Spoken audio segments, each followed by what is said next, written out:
Bonjour à tous. L'année 2020 était une année bien particulière. Elle a été marquée par une crise sanitaire, économique et sociale qui a touché le plus grand nombre d'entre nous et qui a bouleversé notre quotidien, qu'il soit personnel que professionnel. En ce début d'année 2021, je souhaite chaleureusement et sincèrement, en mon nom, mais au nom de l'ensemble du conseil municipal, vous souhaiter à tous la meilleure année 2021 possible. Une année 2021 qui, j'espère, nous permettra de voir la fin de ce Covid, ou en tout cas, qui nous permettent de retrouver un rythme un peu plus normal, que ce soit à titre d'habitants, au nom des associations, des entreprises ou au sein de notre collectivité locale.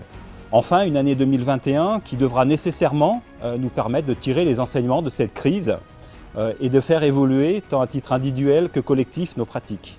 En ce début d'année et ce mois de janvier, traditionnellement, aurait dû se tenir la cérémonie des vœux à Saint-Denis comme ailleurs.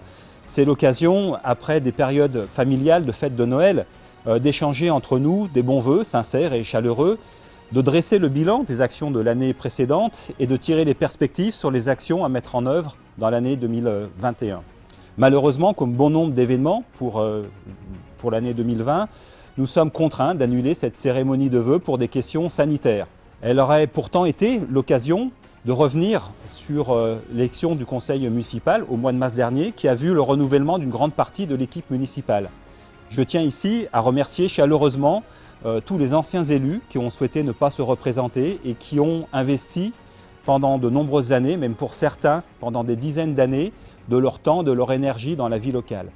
Merci en particulier à Jacques, à Paul, à Robert, à Cécile, à Fabienne, à Dominique, à Christophe, à Chantal, pour leur engagement sans faille au sein de la municipalité, à mes côtés, aux côtés des élus qui restent, et pour leur travail et la transmission en fait, de leur savoir.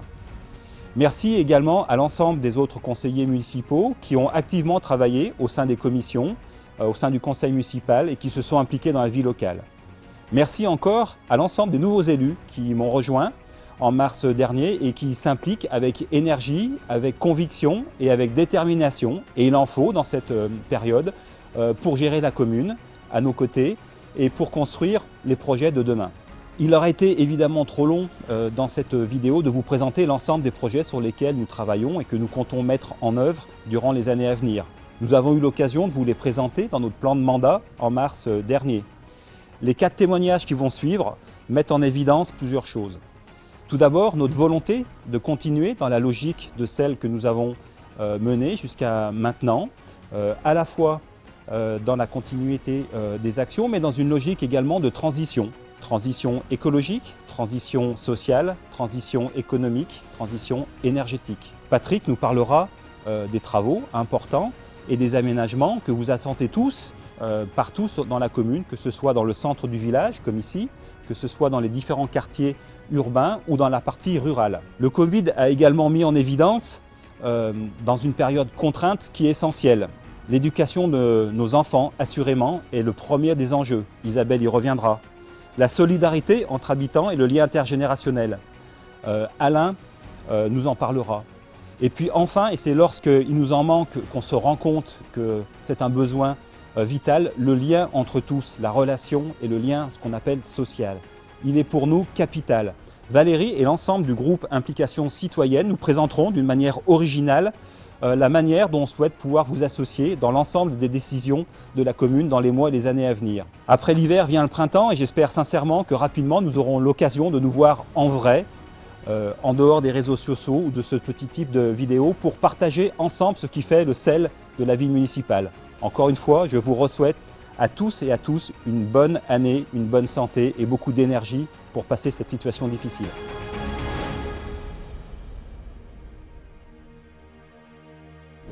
Je vais vous faire un bilan de l'année 2020 écoulée. Année compliquée, puisqu'il a fallu que nos services techniques s'adaptent aux conditions sanitaires suite au premier confinement. Malgré cette crise sanitaire, de nombreux chantiers ont quand même pu voir le jour. Nous avons en particulier démarré le programme d'entretien des voiries rurales. C'était une action de notre programme de l'équipe municipale élue en mars. Donc nous avons refait le chemin de la Richonnière en lien avec la commune de Viriat, le chemin de Barvet, une partie du chemin de Luisandre, une partie du chemin du Moulin Neuf et une partie des chemins de Malamar et du chemin de l'Étang-Neuf ont été réalisés en bicouche. Ces entretiens ont été rendus nécessaires suite à leur dégradation importante ces 3 dernières années, dégradation certainement due à la sécheresse. La dernière réalisation de l'année, mais non la moindre, ça a été l'aménagement de l'allée des Sports.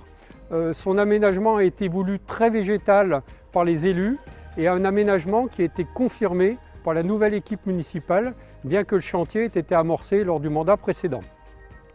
Je n'oublie pas le travail quotidien effectué par les agents des services techniques tout au long de l'année, les curages, les élagages, les tontes des espaces verts, l'entretien des voiries, l'entretien des bâtiments, sans oublier la réalisation d'un chantier de l'aménagement du cheminement entre le lotissement de Louison-Bobet et le lotissement du Petit Pré. Pour 2021, je souhaite associer à mon propos tous mes collègues élus qui siègent avec moi dans les commissions aménagement et cadre de vie, qualité de vie et biodiversité et IADS, avec qui j'ai plaisir à travailler, et leur dire que nombre de dossiers nous attendent encore, parmi lesquels je citerai le programme de réfection des voiries rurales qui se poursuivra, la réfection de la rue des Grandes Cadales qui devrait se faire au printemps, les études seront lancées pour le raménagement de la rue Klostermann, les aménagements Motte-Doux le long de la rocade entre le rond-point de Chalandré et celui de Foirail devraient démarrer. D'autres études d'aménagement Motte-Doux seront lancées pour des réalisations ultérieures. L'aménagement du vallon de la Viole devrait se terminer au cours de cette année. Les travaux d'entretien des bâtiments se poursuivront et un réaménagement de la mairie devrait voir le jour courant 2021. La modernisation des éclairages dans les bâtiments sportifs municipaux devrait se faire aussi dans le courant de cette année. Enfin, le programme de rénovation de la salle des fêtes sera lancé, mais les travaux ne sont pas attendus avant 2023 ou 2024.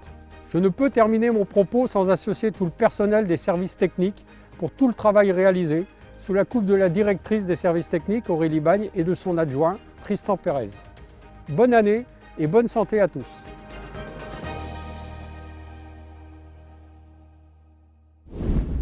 Chacun sait que l'éducation est l'une des priorités de la commune de Saint-Denis. Or, 2020 a été une année de crise sanitaire très particulière pour l'ensemble de la communauté éducative.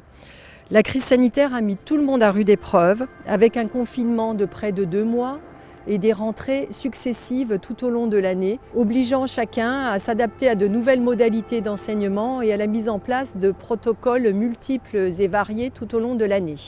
Il faut d'ailleurs saluer l'implication de toute la communauté éducative, des enseignants et de leur direction, du personnel communal, des structures qui œuvrent dans le domaine de la petite enfance et de l'enfance, des associations et bien entendu des parents et des enfants. Tout le monde a joué le jeu et fait en sorte de préserver la qualité de l'enseignement et les meilleures conditions d'accueil sanitaire pour nos enfants. Après une période complexe, nous souhaitons pour 2021, quand je dis nous, ce sont les membres élus de la commission éducation, enfance, jeunesse et le conseil municipal, nous souhaitons aborder l'année 2021 en nous tournant résolument vers l'avenir, si ce n'est avec un optimisme franc, au moins avec une vraie volonté d'avancer. D'avancer dans la mise en place d'un dispositif d'accompagnement scolaire destiné aux élèves de Saint-Denis, permettant à chacun, après cette période difficile, de bénéficier, s'il le souhaite, d'un accompagnement à la scolarité. D'avancer en préparant le nouveau projet éducatif local, permettant ainsi la mise en place d'une véritable politique partenariale en faveur de la petite enfance, de l'enfance et de la jeunesse à Saint-Denis. Et enfin, d'avancer dans le projet de rénovation et de modernisation de l'école maternelle des Vavres, en commençant par une étude des besoins qui associera les enseignants, les parents et les enfants. Autant de projets qui permettront de travailler avec l'ensemble de la communauté éducative, à qui j'adresse mes meilleurs vœux pour cette année 2021, ainsi qu'à l'ensemble des Dionysiens. Une belle année 2021 à tous.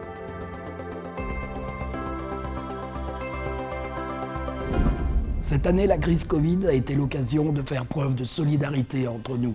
Je voudrais remercier les élus, les agents de la mairie, le CCAS, les bénévoles de Pôle Pyramide, d'avoir pris le temps de téléphoner aux 1100 habitants âgés de plus de 70 ans pour s'assurer qu'ils étaient en forme et bien entourés. Un immense bravo aux couturières bénévoles pour les 650 masques qu'elles ont confectionnés et distribués gratuitement à un moment où il n'y en avait plus du tout. Pendant ce temps, la CCAS a néanmoins continué son rôle d'entraide en permettant à 18 familles l'accès à la banque alimentaire. Un nombre encore bien trop élevé.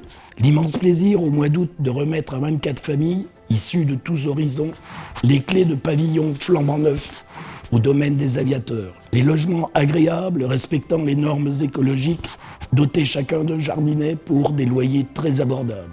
Enfin, cette idée originale du CCAS qui a permis aux écoliers de CM1 et de CM2 de l'école du village de découvrir et de déguster un vrai repas gastronomique lors de la semaine du goût au mois d'octobre.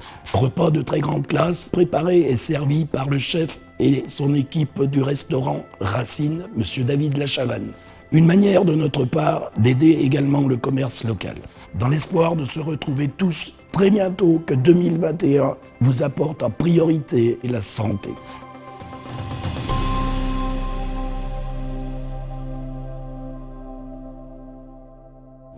Bonjour mesdames et messieurs, bienvenue à vous. Nous sommes 5 élus et nous sommes membres de la commission implication citoyenne. Je suis Valérie Ferraud, déléguée à l'implication citoyenne. Je suis Patricia Trichot. Je suis Frédéric Marcillac. Je suis Evelyne Douvre. Je suis Françoise Garçon. L'implication citoyenne, c'est quoi? C'est permettre aux habitants de participer à des projets qui auront été proposés soit par l'équipe municipale, soit par les habitants pour l'intérêt de tous. Qui peut participer?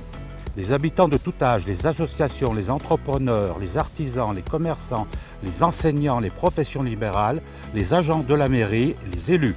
Pourquoi nous voulons vous associer au projet de la commune? Quelles compétences faut-il? Aucune, juste l'envie de nous rejoindre. Comment ça se passe? À travers des sondages, des enquêtes, des ateliers participatifs, des réunions publiques, des commissions mixtes. Ça apporte quoi? Un enrichissement personnel et renforcer le lien social. Pour quel projet? La qualité de vie, la biodiversité, la culture, le sport, l'urbanisme. L'implication citoyenne, c'est construire ensemble notre commune d'aujourd'hui et de demain. Et pour terminer, nous avons tous le plaisir de vous souhaiter chaleureusement